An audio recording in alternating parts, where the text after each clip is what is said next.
Introducing God's Learning Channel's brand new Amazon bookstore, your gateway to a world of wisdom and faith. Our Amazon bookstore offers a remarkable collection of dozens of hand-picked items, carefully curated to enrich your spiritual journey. From a wide selection of traditional Christian and Jewish Bibles to Judaica treasures, biblical holiday merchandise, and even beautiful jewelry. Our Amazon bookstore has it all. Conveniently shop from the comfort of your own home at any time. Just visit our website or stop by our online bookstore. Or better yet, simply find us on Amazon to embark on a transformative shopping experience. New items are added regularly, so remember to always check back. Shop now and embrace the blessings that await you. Hi friends, we at GLC would like to take a quick moment to thank you for watching our programs on this platform, and we'd like to ask you for a little favor. Would you please go beneath this video and click the subscribe button? Did you know that by simply subscribing to the GLC YouTube channel, you can help us financially support the programs on this platform? You'll need to be signed into YouTube beforehand. But if not, simply click the subscribe button and YouTube will automatically walk you through the steps to sign in or to create an account. By taking these simple steps, you will not only ensure that you continue to receive our unique programming and gain instant access to the hundreds of videos we post, but more importantly, you'll also be telling YouTube that GLC's content is worth watching and promoting. Likewise, if you enjoyed a specific program, please click the thumbs up button below, which also helps inform YouTube that this is a program worth recommending. Finally, once you have logged in and subscribed, please click the notification bell below in order to receive announcements when we post new content. As usual, feel free to post your questions and comments in the comments section below. We always love hearing from our friends and viewers. Again, thank you for watching and supporting God's Learning Channel. We couldn't spread the message of the gospel without you. Be blessed, and we hope you enjoy the show.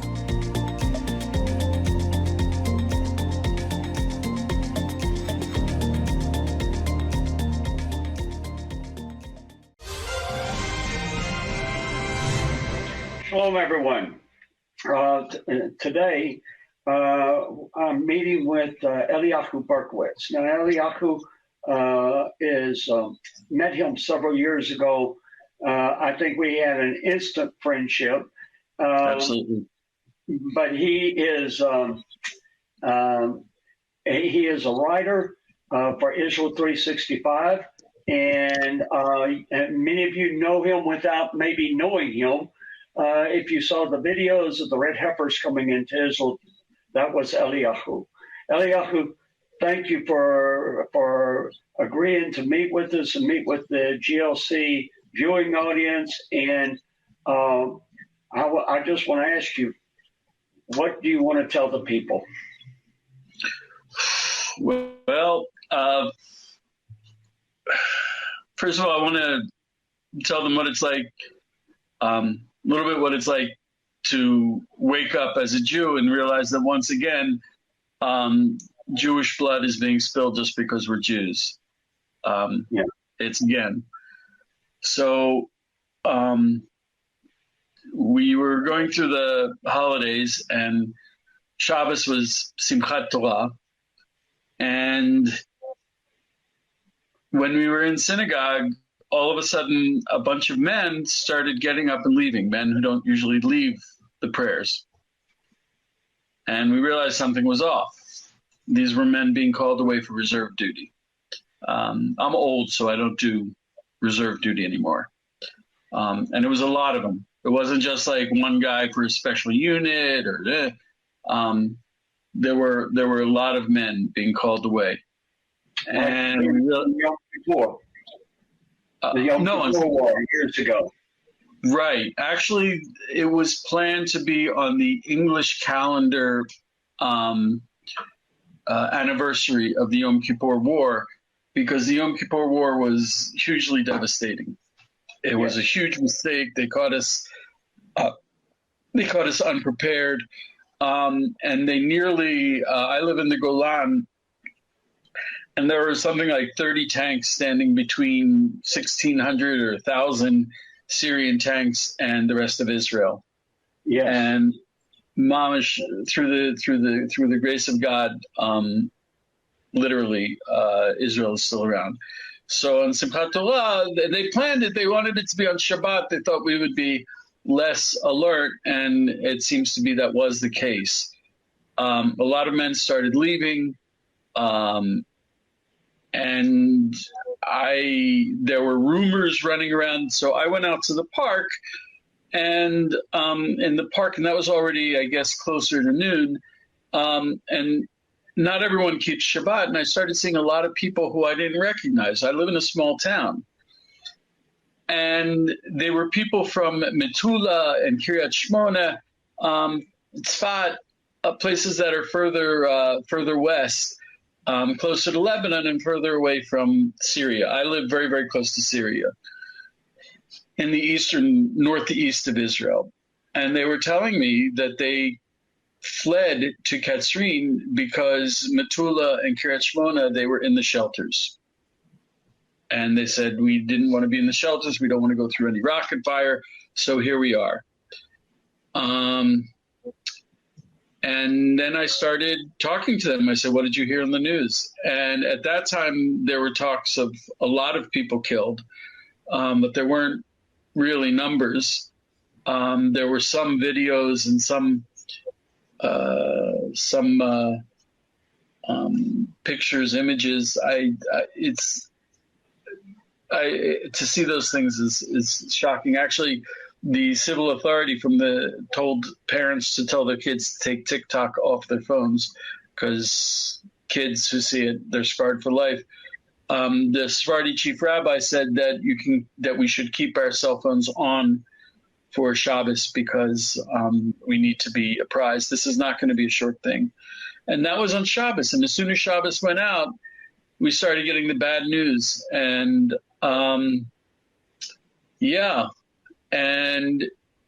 nothing like this has ever happened.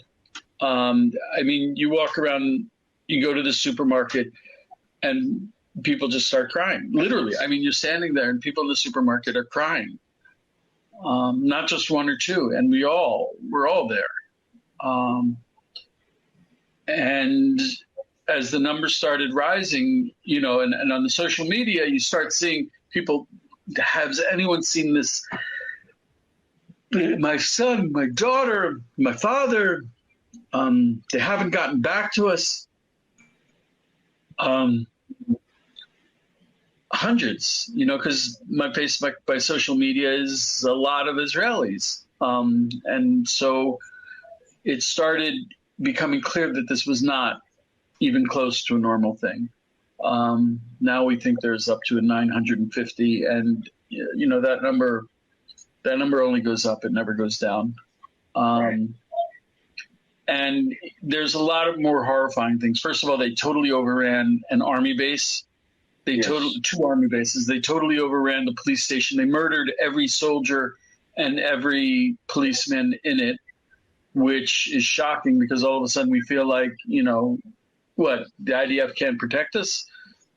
And they didn't give the all clear. They didn't say we've taken care of all of the terrorists inside Israel until Tuesday morning. And then even after that, they were still finding more terrorists. It's almost guaranteed that there's still terrorists in Israel. They found 1,500 bodies of terrorists, meaning 1,500 got killed. So there were thousands. We don't know how many thousands of Hamas men just running around, just killing. Anything they saw, they killed. Man, woman, child, grandmother, they just killed. Babies. It's like, that's the reality we're in. So we're entirely in shock. We feel like we can't be protected, that we have no protection. And at first people were comparing it to 1973, which was the most devastating war Israel ever had, and it was the last war that Israel ever had. And now the comparisons are closer to the Holocaust. Yes. Because this is the most Jews that have ever been killed in one day since the Holocaust. And methods. Yeah. It's just, I don't have words. Yeah.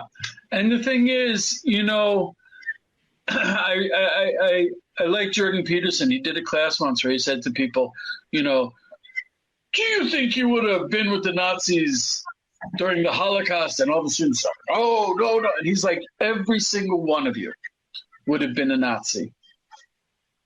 And that's hard to imagine until you see it.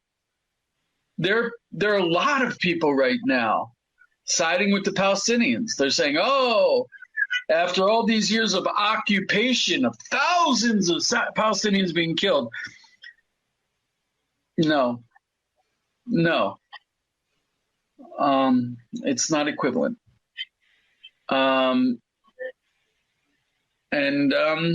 That's where we're holding. Come on. I didn't ask to be Jewish. Thank God I am. But to say that I must be killed just because I'm Jewish, and that's where it's going to. They're not going to stop with the Jews in Israel. And you saw they were even killing Filipinos who came to Israel to work. They were killing. They killed Germans. They killed Americans. Anyone. They're not. It's. So this is the question. Like right now, where are you? Where are you going to be? On which side? Whoever is for Hashem, be with me. It's not that the Jews are so great. You don't have to love us. It's not that Israel is so wonderful. Though I think it is. It's certainly better than any other country. It's freer. There's a lot going for it. But they're not coming for us. They're coming because they hate God. They hate being told that they can't murder. They hate being told that they can't rape and kill and do whatever they want. And the people who stand with them are the people who also hate being told that there is a God and that he does a judgment on their actions. And those are the people who are standing with them. So that's where we're holding. Let me ask you a question. This audience, out of all the audiences that I'm aware of in the entire country, this audience is the most pro-Zionist audience I've ever encountered. The God's Learning Channel, it's been phenomenal. Okay, Rabbi Chaim Richman used to have a program on this show, on this network. The people stand by Israel here. What would be your message to them? How can they help? That's what they're going to want to know. How can they help? What do they need to do? Is it monetary and only monetary? It is absolutely not only monetary. And I would even say monetary. There's a lot we need. We need bomb shelters. We need bomb shelters. We need the soldiers are going out to the field. And there's 500,000 soldiers. We're not getting the basic stuff. Yes, Israel is a small country. We're not a wealthy country. We're very hard pressed, and every bit of financial material help is so blessed and so necessary. More than that, it's Bilam. He said, you're going to be a solitary nation. You're going to be alone. It's so painful being alone, and that's really why the Holocaust happened. Is no one stood up for us. It's stunning that there are people who are willing to stand up for the Jews now. There are people who are willing to say, no, you can't murder Jews. All throughout history, for the last 2,000 years, if the Polish peasants were angry, the Duke would say, go out and kill some Jews. The Russian peasants are angry. Go out and kill some Jews. It was praiseworthy. Now all of a sudden I have people who I never would have imagined. They're praying for us. They're screaming for us. Screaming. That's important. Never to be quiet. If there's something bad happening, maybe you're not here with us and you can't do anything, but you can certainly yell. You can certainly not be quiet. If you hear someone saying, "Oh, those damn Israelis, they had it coming," speak up. Yes. And God created the world with prayer.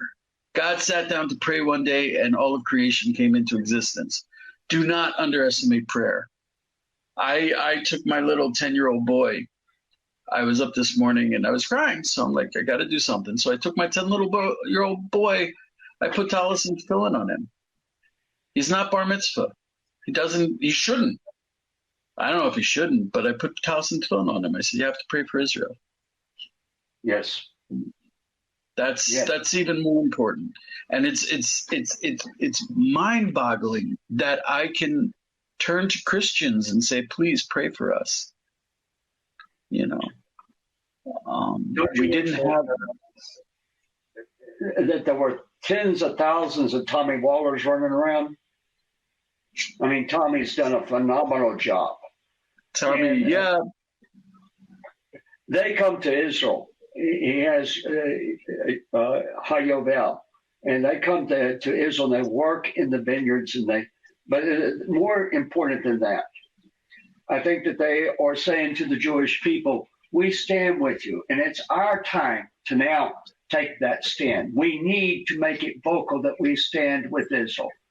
We need to respond to the politician that is going to slam Israel. We need to respond to the newspapers, the internet. We need to, as you said, we need to scream. We need to say this country, the United States, needs to support Israel. They need to support them militarily. They need to support them politically. They need to support them socially in the social network. And our people, these people, that's our job. That's what we can do right now. There's a joke, I think it's in Fiddler on the Roof, where Tevye says, God, we're the chosen people, but couldn't you choose someone else for every once in a while? I mean, how do you know when you're standing with Israel, when people start treating you bad? It's no fun being the chosen people. I mean, this is what happens when you're the chosen people. When Hashem says, I want you to bring the Torah into the world. I want you to bring light to the world. People hate that. They don't want the light. They want darkness. They want to hide away in sin. They don't want anyone to look at it. And the Jews are like, we're stiff-necked people. We don't give up the Torah. We don't, if there's no kosher food, we don't eat. If there's, if you want to pay me double overtime on Shabbos, I'm not going to work. It's just, that's the way we are. Anyone who does Rosh Hashanah, Yom Kippur, and Sukkot in a 3-week period knows that you got to be stubborn, crazy, and to be a Jew.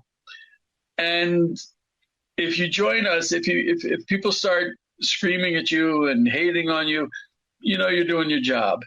Because that's what happens when you stand.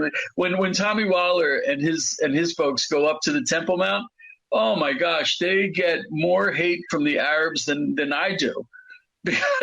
Because they're standing with Israel, which is even worse than being a Jew. I was born a Jew. They're actually choosing to stand with Israel. And boy, do they get the hate. Oh my gosh. So stand with Israel. Open your mouth. One of the things that the non-Jews can do is they can embarrass the Jews, and I'm all for that, because the Jews in America need to be embarrassed. When I was a kid, and anytime I remember when they passed the UN resolution, Zionism is racism, we filled up New York City from all over the country with buses, and how dare you? I mean, there were some protests against the Palestinian protests. The Palestinian protests were like, yeah, this was a good thing, yay! They kept saying 700, 700, because at that time they thought there were 700 Jews killed. and they were thrilled, and people were not ashamed to stand with them. And God bless the Jews who came out to protest, but there weren't very many of them, not very many at all, and they weren't very vocal, and they're not fighters. You got to be zealous for Hashem. Your boss at Israel 365. Yeah. Tuli Weiss, he called me yesterday after you and I talked. He's coming to Dallas. And Israel 365, he was telling me they have some staff people there. And he's hoping to do a big rally in Dallas. And what he told me is he wants to wake up the sleeping Jewish community. And there is, I hate to say it, there's Jews that are really involved in everything with this war. But there are Jews that are saying, it's not. But so he's wanting to wake up that community, and he's wanting to mobilize the Christian Zionists wherever they are. And so I hope that Texas, people out in Midland, Odessa, where the television station is, but spreading back towards Abilene, Lubbock, that they flood the Dallas. And so much that there are so many people that there is news coverage from networks, because all of these people coming, and we can become a voice. We can become a loud and a powerful voice. And if it's allowed to linger and languish, what's going to happen is they're going to be, so don't kill Hamas. In Israel, there's very much the sentiment that we got to finish this. I go on social media and I see the Palestinians, the Arabs in Gaza. They think this is business as usual. They think this is just another case of, we're going to drop some bombs and then go home. We're going to tell them which buildings we blow up. Everyone will run out of the building. We'll blow them up and then we'll go home. They murdered 1,000 of our children. They murdered 1,000 of our brothers. They made my children experience what it is to be hunted because they're Jewish. The sentiment in Israel is that, and I can guarantee you that in a year there's going to be you're going to look at who shows up for work in the morning at the Knesset, and it'll be a totally new crowd, because there's no way any of these politicians are going to keep their jobs. This was just such a massive failure that there's no turning back from this. They're going to try to keep their jobs by taking care of it now. It is not like any other time. This is not just another rocket attack. They murdered 1,000 Jews at least. This was taking us back to the Holocaust, and in the Holocaust we didn't have the IDF. And if it's allowed to languish, if it's allowed to chill, then we're not going to be able to. Then it'll just happen again. It'll just happen again in another 3 months. There were thousands of Palestinians showing up at the Jordanian border, wanting to come in and kill Jews. The Hezbollah is chafing at the bit. In the Golan, I hear F-16s flying over nonstop, because the IDF is stopping them from coming out of their deepest holes. But if this is allowed to linger, the next time is going to be even worse, absolutely, without a doubt, because this gave them a taste of blood, and they really want more. And they're not going to stop with just the Jews in Israel. So that's where we're holding. This is my Siddur, okay? The Siddur is a prayer book. And this is a Koran Siddur.